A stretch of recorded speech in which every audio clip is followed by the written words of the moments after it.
Kipekee na chukua nafasi hii nashukuru sana watu wa semina kwa maana ya serikali, lakini pia na ofisi ya TRA kwa ajili ya semina ambao wameitoa ya marekebisho ya sheria za kodi.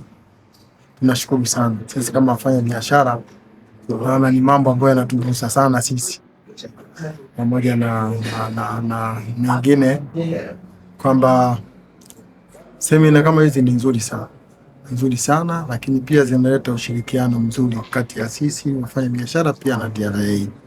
Kwa hiyo nichukue nafasi kuwapongeza kwa semina nzuri, lakini pia waendelee kutoa semina kama hizi mara nyingi kwa wafanya biashara.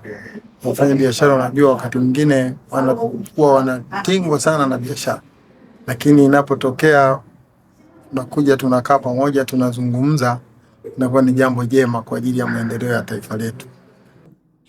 Kwanza nishukuru sana TRA makao makuu Dar es Salaam, lakini pia nishukuru uongozi wa TRA mkoa wa Songwe kwa namna walivyoweza kuarrange semina hii.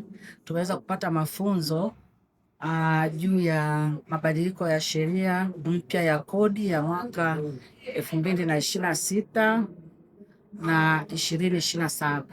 Na wengi tulikuwa hatuna taarifa yote juu ya mabadiliko ya sheria ya kodi, lakini kupitia semina hii sasa tunakwenda kufanya kazi zetu vizuri na kuhakikisha kwamba tunalipa kodi kwa mujibu wa mabadiliko ya hii sheria, na hata zile ambazo zimefanywa marekebisho, kwa maana kwamba ongezeko ni bado ni dogo sana. Kwa hiyo bado naona tutaenda kunufaika sana na mabadiliko ya hii sheria mpya.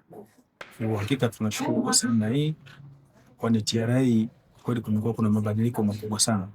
Hata sisi wafanya biashara wadogo hakika tuko tayari kulipa kodi na tunafurahia mahusiano mazuri kati yetu na TRA. Tofauti na huko nyuma namna tulivyokuwa tunasukumwa, kulazimishwa kutokuwa na elimu, jambo hilo lilikuwa linatufanya wengi kukwepa kulipa kodi na kukimbia maeneo yetu ya biashara. Lakini kwa sasa hakika tunamshukuru Mheshimiwa Rais wa Jamhuri ya Muungano kwa hili aliloliona kwamba machinga wafanya biashara ndogo ni fursa sahihi ya kukuza uchumi wa nchi yetu. Maanake hata wafanya biashara wakubwa wanatutegemea sana sisi wafanya biashara wadogo katika usambazaji wa zile bidhaa zote zinazozalishwa viwandani ama kwenye maduka yao makubwa. TRA, pamoja tunajenga taifa letu.